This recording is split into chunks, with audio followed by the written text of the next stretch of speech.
Et bonjour à tous, c'est John Jordan, bienvenue dans cette nouvelle vidéo les amis, nouvelle vidéo unboxing, ça faisait longtemps. Et on va ouvrir de la Gogeta DBZ aujourd'hui et il y aura une autre figurine, mais je ne vous dis pas qui c'est pour le moment. Alors là, Gogeta DBZ, ceux qui suivent un petit peu ce qui se passe côté figurine, vous savez que la Gogeta Figuarts 0 est sortie au Japon il n'y a pas longtemps et elle est dégueulasse alors qu'on l'attendait tous pour ceux qui achètent un peu des figurines. Et elle est vraiment très laide, elle coûte presque 100 balles et franchement pour le résultat c'est pas bon. J'ai aucun Gogeta DBZ dans ma vitrine, donc j'en voulais un et au début la Figuarts 0 clairement c'est ce que je comptais prendre. Mais en fait l'aura qu'il y a derrière le perso elle est dégueulasse, la boule de ki elle est pas centrée avec le reste, il y a de la peinture qui bave de partout, le perso, le visage il est pas terrible. C'est nul. Alors il y a aussi le Janemba, on espère qu'il sera mieux fait, qui sortira plus tard, ça serait vraiment cool, surtout que des méchants on n'en a pas beaucoup en figurine. Donc du coup Gogeta DBZ c'était un petit peu foutu pour la Figuarts 0 et on a cette Grandista Nero qui sort plus ou moins en même temps, qui est un produit qui est dédié juste aux pays occidentaux, ça sort pas au Japon celle-ci. Alors en gros le principe de la série Grandista Nero c'est de reprendre une base commune avec une autre figurine qui existe déjà, donc faire un peu de recyclage si vous voulez, mais c'est assumé à 100%, c'est clairement précisé. Mais après tu fais une variante, une autre transformation, un perso, voilà, tu changes un petit truc. Donc là on a une base similaire à un Gogeta Blue, Grandista, que je n'ai pas, donc pas de souci. Mais on a du Gogeta DBZ à la place, donc écoutez, c'est pas mal. Sachant qu'elle est quand même grande, 27 cm, c'est pas mal. C'est quand même pas mal. Alors, les visuels ils donnent envie, clairement les visuels donnent envie, espérons que ça soit aussi bien quand on va ouvrir, donc on va voir ça tout de suite. Donc voilà les amis, il est là, il est assemblé, il est très classe, le Gogeta DBZ. Alors c'est vrai on m'avait prévenu mais la partie basse si vous voulez elle est creuse, ce qui fait que c'est très léger, par contre le haut c'est plein et ça pèse quand même son poids. Alors qu'est-ce qu'on peut dire sur cette figurine? Écoutez globalement elle est vraiment pas mal du tout, surtout pour le prix encore une fois. Franchement elle est bien, elle est quand même assez grande, vous voyez, si je vous la pose comme ça. Je vous l'ai dit, on est sur du 27 cm. Donc c'est plutôt cool. Alors c'est vrai que le visage est quand même un petit peu mat. Peut-être un petit peu trop quand même, je trouve. Bon, c'est du détail. Le buste magnifique, regardez. Les pecs sont présents, les abdos sont présents, mais pas trop non plus. Ils ont pas non plus abusé. Des fois c'est pas très bien fait au niveau au niveau des lignes, si vous voyez ce que je veux dire. Là c'est plutôt bien fait. Franchement c'est pas mal. Bon, le petit veston, évidemment, qui fait son effet. On a des bras quand même assez conséquents, bien musclés, avec des petits effets veines. Bon, c'est vite fait, mais ça fait le taf.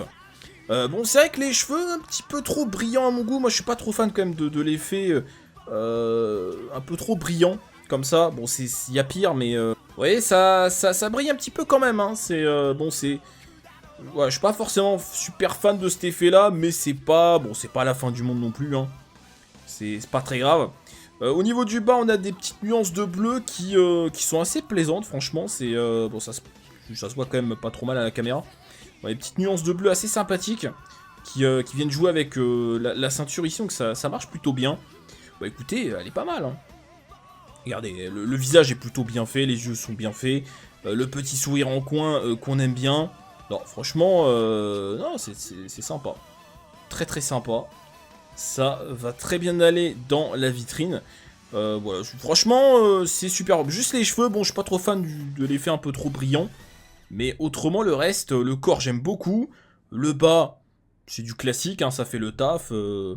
Y a rien de spécial à dire. Peut-être un peu trop mat, il est un peu trop bronzé, Gogeta. On dirait il a été un petit peu trop longtemps en vacances. Regardez, le visage quand même... Voilà, c'est peut-être un petit peu trop mat. Bon, après, est-ce que c'est la fin du monde? Non, mais il faut quand même le noter. Voilà. Autrement, le reste est quand même très très sympathique.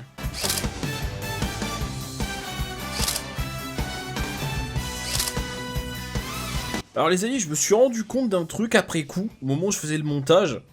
Mais en fait, c'est pas un Gogeta DBZ, c'est aussi un Gogeta de DBS. Le truc c'est que, en fait, la boîte et les images promotionnelles de manière générale nous ont induit clairement en erreur. Quand je vous montre la boîte comme ça, t'as l'impression que c'est Gogeta DBZ. Parce que le veston, t'as l'impression qu'il est orange. Bon, peut-être orange clair, mais t'as l'impression qu'il est orange. D'ailleurs, quand on regarde la boîte et on regarde le produit final, le jaune, il est pas de la même couleur, hein. C'est du jaune, c'est pas du orange. Alors que sur la boîte, on dirait du orange. Et encore pire, si je vous montre mon autre Gogeta. Regardez. Regardez comment ça n'a rien à voir. Déjà, c'est absolument pas le même jaune. Là, on est bien d'accord, c'est pas du tout le même. Là, c'est vraiment du jaune jaune. Là, c'est du jaune orangé. Et sur la boîte, on dirait clairement du orange. Donc en fait, depuis tout ce temps, je vous dis Gogeta DBZ. Même en stream, personne m'a jamais repris. Hein.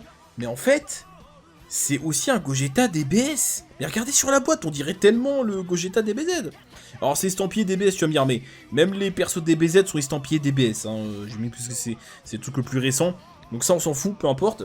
Mais en gros, non, en fait, c'est un Gogeta DBS. C'est pas le Gogeta DBZ. Eh non, parce que de toute façon, le seul moyen de différencier les deux, c'est le veston. Donc, bon, finalement, c'est quand même plus ou moins la même chose, mais la boîte m'a induit en erreur. Et c'est vrai que quand je l'ai ouvert au début, j'ai pas trop fait gaffe, et c'est après que je m'en suis vraiment rendu compte. Mais la boîte, t'as l'impression que c'est le DBZ. Personne m'a jamais repris en stream quand je vous ai montré les visuels. Tout le monde disait, ah, ok, cool. Et en fait, non, c'est un Gogeta DBS. Bon, bref, c'est pas grave. Bon, on va passer à la deuxième figurine de cette vidéo. De qui s'agit-il? Eh bien les amis, on part sur du Krillin. Et ouais, des personnages qu'on voit pas souvent en figurine. Et l'air plutôt pas mal. Encore une fois, sur le papier, moi ça me plaît. Hein, ça me plaît. On fait un petit peu le tour de la boîte. Du Krillin bien vénère, hein, arc Saiyan, hein, clairement. Au moment où il va s'apprêter à péter un câble. Donc moi j'aime bien. Ah, moi, ça me plaît. Donc, on va voir ce que ça donne. Je pense que là, celle-ci, elle est en... Je pense pas qu'il y ait de trucs à assembler. Mais on va voir ça tout de suite. Et voilà, les amis, bah, comme je m'y attendais, il n'y a pas de pièces à assembler. On a juste un petit support, éventuellement. Mais c'est tout. Et, écoutez... bon, évidemment, celle-ci, elle est un peu plus petite. C'est normal. En même temps, le personnage est plus petit de base. Mais elle est très classe. Elle est superbe. Regardez ça, franchement. Bon, la caméra vire un petit peu le doggy au rouge. Mais c'est bien la bonne couleur, hein. Ça sature peut-être un petit peu. Mais regardez ça les gars. Regardez ce regard. C'est pas mal. C'est pas mal du tout. Bon, le petit regret, ça je savais, c'est que ici on a... bon, voilà, c'est ça qui passe un peu... sur le crâne, ça fait un petit peu chier. Après quand tu vas l'exposer, elle va être comme ça. Donc bon, ça se verra pas, donc c'est pas très grave. Mais bon, c'est vrai que la jointure en plein milieu du crâne... Bon, le pauvre vient de se faire opérer. Voilà, c'est un petit peu dommage, mais bon, c'est pas la fin du monde. Regardez ça, c'est superbe. Voilà, le doggy très très bien fait. On a un petit peu de contraste, hein, pareil au niveau du doggy. Ça fait plaisir. On a un regard voilà, du Krillin vénère, hein, comme voilà, début Arc Saiyan, on aime bien. Il est pas là pour plaisanter.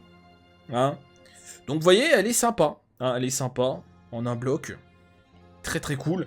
C'est pas voilà, c'est pas le genre de perso qu'on voit très souvent. Donc dans la vitrine, ça fera extrêmement plaisir d'avoir ce genre de personnage, les amis. Donc voilà, très très cool.